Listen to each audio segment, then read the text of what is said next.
እንደምን አላችሁ? እንደምን ቆያችሁ?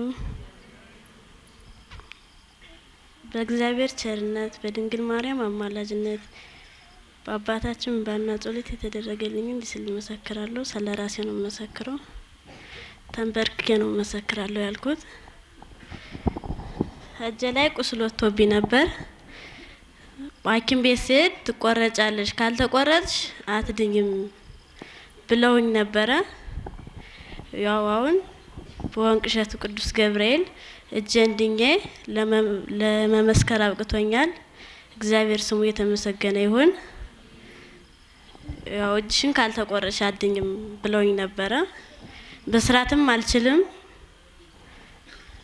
ያው በቃ ምንም ነገር ማድረግ አልችልም። አሁን እግዚአብሔር ይመስገን ድኜ ተፈውሼ እገኛለሁ። እግዚአብሔር ስሙ የተመሰገነ ይሁን። እልል ብላችሁ እግዚአብሔርን አመስግኑልኝ። አመሰግናለሁ ስላዳመጣችሁኝ። አባታችን በሰላም ይመልስልን።